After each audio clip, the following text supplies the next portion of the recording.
ナイフで刺され瀕死の少年を横目に警察に状況を説明する目撃者。この非常事態にやけに冷静に見える彼は、実は2025年1月21日イギリスバーミンガム、午後3時39分、公園を歩いていた女性に必死の形相で駆け寄ってきた少年がいました。大変だ、向こうで子供が刺されたんだ。彼の名はキアン・モルトン。近隣で暮らす中学生でした。女性の通報で警察や救急隊が到着すると、キアンはこう説明します。この辺りは自転車でよく通るんです。いつもみたいに来てみたらその子が倒れてて、でも何があったかは知りません。名前と住所を教えて捜査への協力の意思を示し、その後も被害者の心肺蘇生の様子をじっと見守っていたキアン。彼は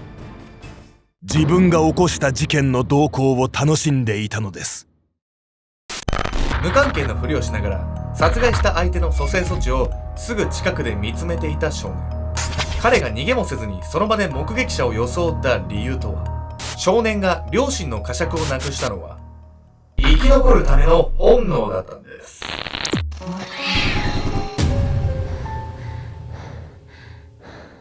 おとすけんちゃんです。やーみんこんだ。というわけでエメさん、僕ニューヨークとブラジル行ってたじゃないですか。はいはい。何が細かったかって何が困ったか。ご飯ですわ。なんで？美味しいのいっぱいあるんじゃないの？アメリカはね、油すごいし量も多すぎ。肥満大国だし、ブラジルはちょっとまずい。シュラスコもブラジルで一番人気のチェーン店があるよって言われて行って、それ肉カピカピで、ブラジル発祥のボブズっていうハンバーガーがあって、マックとどう違うんだろうと思ったら肉パッサパサ。ずっとね困ってたんですけど、ちゃんと調べてリオデジャネイロにあるコパカバーナビーチみたいな、そこにねシュラスコ屋さんが結構伝統的なところがあって、そこ行ったらもう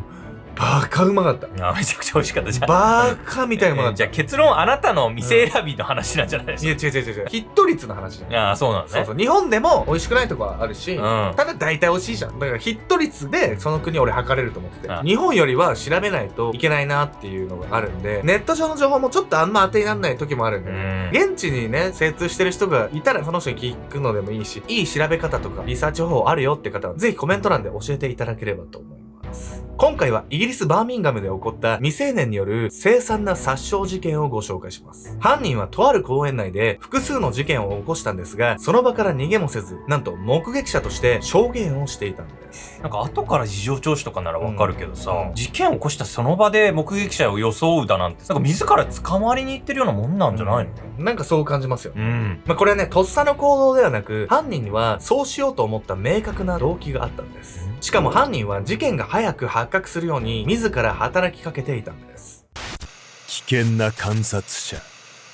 2025年1月19日、イギリスバーミンガムホールグリーン、昼過ぎ、郊外の自然豊かな公園トリティフォードミル公園に自転車で走る一人の少年の姿がありました。黒いダウンを着た背の高いその少年は時折通行人にじっと視線を送り、まるで誰かを探しているかのように公園内を行ったり来たり、その振る舞いはどこか挙動不審と言わざるを得なかったのです。そして時刻が午後1時半を迎えようというその頃、少年は公園へ犬の散歩に訪れていた男性のもとへ慌てた様子で近づきます。大変だ、おばあさんが川に落ちてしまって助けが必要なんです。なんだって？男性は少年に言われた通りすぐに川の方へ向かいました。その後ろ姿を眺めながら薄笑みを浮かべる少年。するとそこへ偶然少年の知人が通りかかったのです。やあキアン、どうしたの？キアンと呼ばれたその少年は知人にも事情を説明。おばあさんが誰かに川に突き落とされて、その上殴られて半殺しにされたんだ。キアンのその言葉に知人の少年はどこか違和感を覚えました。その雰囲気を察したのか、数分話した後、キアンはこう言ったのです。本当は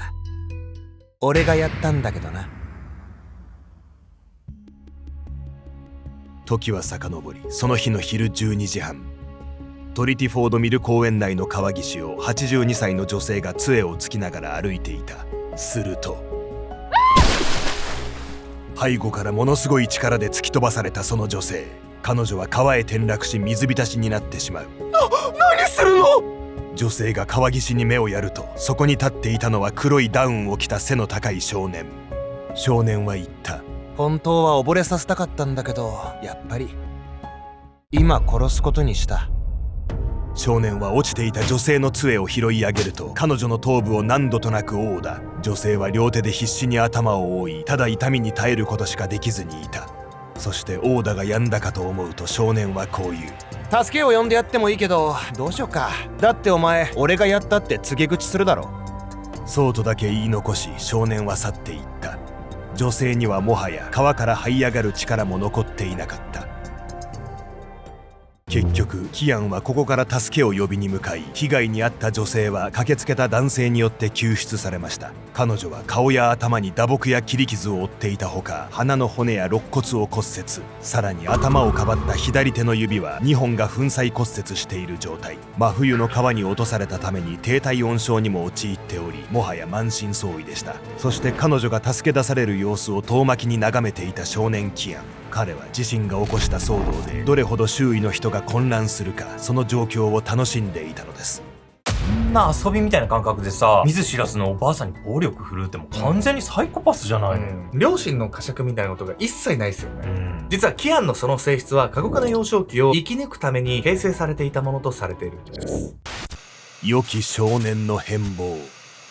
女性を川へ突き落とし重傷を負わせた少年キアン・モルトンは、現場の公園から800メートルの場所で暮らしている中学生。近隣住民からはもともと親切ないい子として知られていた子供でした。近所の人に食べ物や飲み物を差し入れするのが好きだったというキアン。ある人は彼を家族旅行に連れて行ったこともあるほど、近隣では非常に慕われていたのです。しかし成長するにつれてキアンは様子がおかしくなっていきました。このクソガキ、いい加減にしやがれ。毎日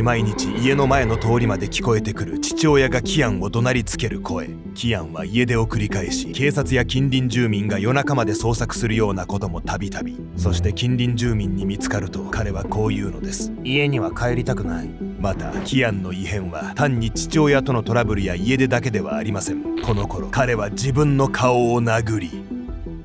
流れ出た血を大事に保管していました。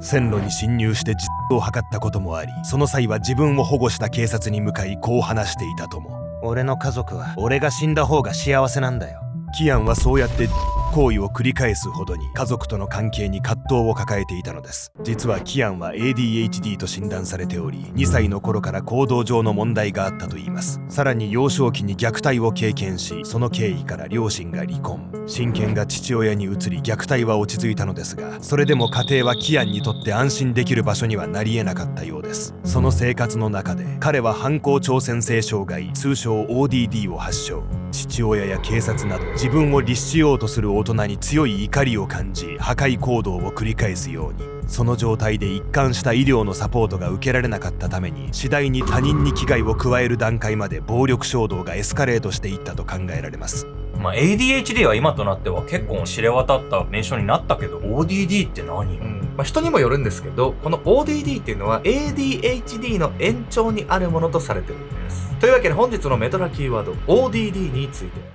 ODD は反抗挑戦性障害と呼ばれ、親などの権威者に対して怒りの感情を抱き、癇癪を起こす、口答えする、挑発してわざと苛立たせようとするなどの行動が顕著に現れる障害。特に ADHD などの発達障害を持つ子供が生活のしづらさや理解されないストレスから発症することが多いとされます。キアンのように幼少期に虐待など家庭内で脅威にさらされている子供は、脳が生存モードへと切り替わり ODD のような症状を発症しやすくなるとも。生存モードの脳ではストレスホルモンであるコルチゾールの分泌が過剰になります。すると脳は恐怖を感じにくくなり、脅威に備えて常に攻撃の準備をしているような状態に。また感情を司る扁桃体と理性を司る前頭前野をつなぐ回路が未発達になるため、攻撃性にブレーキが効きにくくなるというのです。生存モードの脳が恐怖を感じにくくなるのは感覚を麻痺させるためなんです。キアンが両親の呵責をなくしたのはこのためと考えられます。彼はね、最初に襲われた高齢女性のみならず、立て続けに事件を起こしていくんです。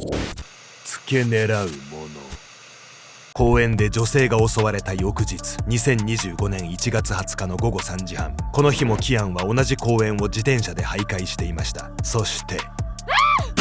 おっと、ごめんよ。目の前で転倒した高齢女性に向かい、悪びれる様子もなくそう言ったキアン。女性を後ろから突き飛ばした彼は謝罪の言葉を述べながらも、彼女に手を差し伸べることもなくその場を去っていきます。転倒した72歳の女性は頭部から大量に出血していたほか、肋骨や左大腿骨を骨折。股関節の手術を余儀なくされたほか、階段の上り下りに機械が必要になり、車も障害に合わせたものに買い替えねばなりませんでした。さらにキアンはこの翌日にも公園内を散歩していた79歳の女性を突き飛ばしました。女性は偶然通りかかった人に助けられましたが、その際キアンは目の前を自転車で横切り、支えてもらっている女性を嘲笑うかのように笑みを向けてきたといいます。幸いにも女性に大した怪我はなかったものの、彼女が感じた恐怖は計り知れません。そしてここまでの犯行内容からわかるように、キアンはあえて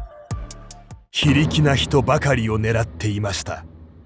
この3日間で彼が襲った女性は70歳以上の高齢者ばかり。金品を奪うわけでもなく、被害者との間に何か因縁があるわけでもありません。キアンはただ自分より力が弱い人を襲い、そこから周囲の人がどのように反応するか見て楽しんでいるだけなのです。ちょっと卑劣すぎるわよ。いくらなんでも障害を負わされた人もいるのに1ミリも悪いなんて思ってないじゃない。いや、そうなんですよ。あえて自分よりも非力な人ばかりを襲っていたキアン。そしてこの次に目をつけた少年に対し、これまでで最悪の犯行に及ぶんです。2025年1月21日午後3時16分、トリティフォードミル公園の付近を一人の少年が電話をしながら歩いていました。わかった、3時半に公園の木のところでね。友人にそう告げると電話を切ったその少年の名はレオ・ロス。彼は12歳にしては小柄で、より幼く見えました。近隣の中学校から下校途中だったレオ君は友人と約束した公園へ向かいます。しかし約束の時間を迎えても彼は友人の前に現れませんでした。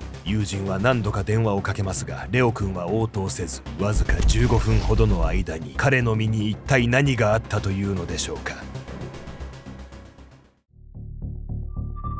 2025年1月21日午後3時30分過ぎ、トリティフォードミル公園の緑に囲まれた遊歩道に少年の叫び声が響いた。大変だ、子供が刺された。猛スピードで自転車を飛ばし、公園内を歩いていた女性へ近寄ったキアンは息を切らしながら非常事態を訴える。女性は急いでキアンが指さした方へ向かった。するとそこには草むらの中で腹部から血を流し横たわる少年の姿が。その少年は友人と公園内で待ち合わせをしていたレオ君だった。女性はすぐに救急と警察へ通報。間もなく警官や救急隊員が駆けつけると、キアンは自分がその場で見たことを警官に向かって説明し始める。僕の名前はキアン・モルトン、14歳で公園のすぐそばに住んでます。自転車で通りかかったらその子がそこに倒れてた。それ以外は何も知りません。警官にそう話した後も彼はその場にとどまり、救急隊の蘇生措置をじっと見守っていた。そして警官は気づいていた。黒いダウンにフードをかぶった14、15歳の子供、それに自転車。こいつもしかして。その日、キアンは72歳の女性を突き飛ばした後も公園内を自転車で徘徊し続けていました。そして午後3時25分頃、遭遇したのがレオ君だったのです。自分よりも20センチほど身長が低いレオ君を目にした瞬間、キアンはそれまで襲ってきた女性たち同様、自分より非力だと判断したのでしょう。キアンはレオ君に近づき、所持していた刃渡り10センチのキッチンナイフで腹部を一突き、ナイフを付近の川へ投げ捨てると、第一発見者を装い近くを歩いていた女性に助けを求めたのです。レオ君の腹部の傷は深さ8センチに達し、心臓へつながる太い血管を切断していました。彼は一度救急隊の蘇生措置で息を吹き返すも、搬送先の病院で亡くなってしまいます。めちゃくちゃ怖いわね。なんか一般家庭でさ、包丁がない家なんてないわけで、14歳の子供でも十分殺人が犯せる武器を持てるってことよね、これね。いくら近所のよく知ってる場所だとしても、子供を一人で行かせないようにすべきだなと思いましたよ、これ。レオ君の殺害に至るまで、キアンは同じ公園で3人の高齢女性に重傷を負わせていたため、公園内では彼の目撃情報が複数寄せられていました。レオ君の殺害現場でキアンに事情聴取を行った警官は、その目撃情報とキアンの特徴が一致することにすぐに気づいたのです。さらに近隣の防犯カメラには、彼が標的を探して徘徊する様子や、犯行後に高速で自転車を漕いで逃げ帰る様子が。これらの証拠から事件当日の夕方6時58分、警察はキアンを逮捕。この時の逮捕容疑は前日に襲われた女性に対する傷害で、レオ君の殺人に関して警察はキアンには何も話しませんでした。するとキアンは署へ連行される最中、自分からこう話したのです。今日アヒル池の近くで子供が刺されたのを知ってるだろ。あいつを刺したナイフはまあ見つからないだろうな。まるで警察を挑発するかのようにそう語ったキアンの衣服からは確かにレオ君の血液反応が。さらに彼の思惑とは裏腹に凶器のナイフが発見され、そのナイフからはキアンの DNA が検出されました。こうしてレオ君を殺害した犯人はキアンであることが確定。キアンは取り調べで一貫して黙秘を貫き、その動機は今でも明かされていません。また立証されているのはレオ君の殺害と高齢女性3人の襲撃のみですが、キアンには数ヶ月前にも2件の暴行容疑が。勾留期間中も彼は鑑別所の職員や他の収容者に対して暴力を振るったり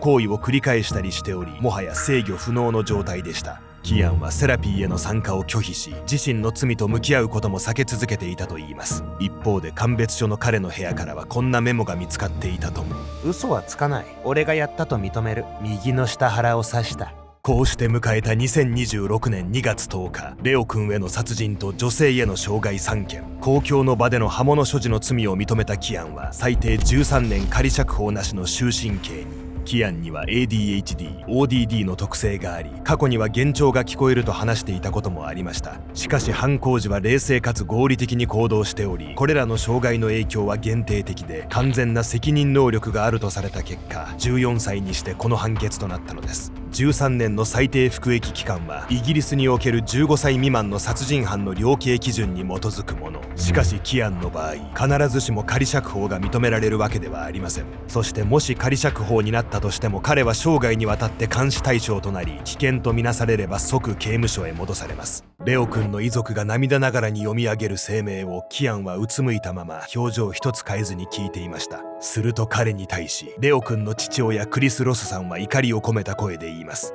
おい、顔を上げろ。クリスさんの方を見たキアンはその一瞬だけ顔をしかめ、またすぐに無表情に戻りました。お前が息子を殺したんだ。俺の息子のいない人生にお前のような最低服役期間はないんだぞ。両親の呵責を一切なくしてしまった少年にその言葉は果たして通じているのでしょうか。老若男女誰とでもすぐに友人になれる明るい性格で、自分より他人を優先する優しさを持っていたというレオ君。恐竜の化石が好きで、周りの人に豆知識を教えるのが大好きだった。そんな純粋な少年が大した理由もなく殺されてしまったこの事件は、裁判官にも異例の判断を促しました。イギリスでは通常18歳未満の犯罪者は匿名報道となりますが、裁判官は事件を重く捉え、キアンの指名公表を許可したのです。事件があったバーミンガムおよびウェストミッドランズ州では、2025年の統計でナイフ所持犯罪率が1万人のうち 13.2 人と、イギリスでも最高水準に達しています。被害者は10歳から19歳が最多。この地域では4割の子供が貧困層に該当し、子供同士の暴力の深刻化が治安の悪化に深く関わっているというのです。一番の問題は、精神的な問題を抱えていたキアンに適切な支援が行われなかったこと。しかしそれと同じくらい、今回の事件のような貧困地域の人気のない場所に女性や子供が一人でいる状況を作らないことも重要に思えます。家庭や警察が制御できなかった犯罪者が凶暴性を隠しうろついている可能性は、私たちの身近でもゼロではありません。あなたは人気のない場所を歩くとき、どのようなことに気をつけていますか？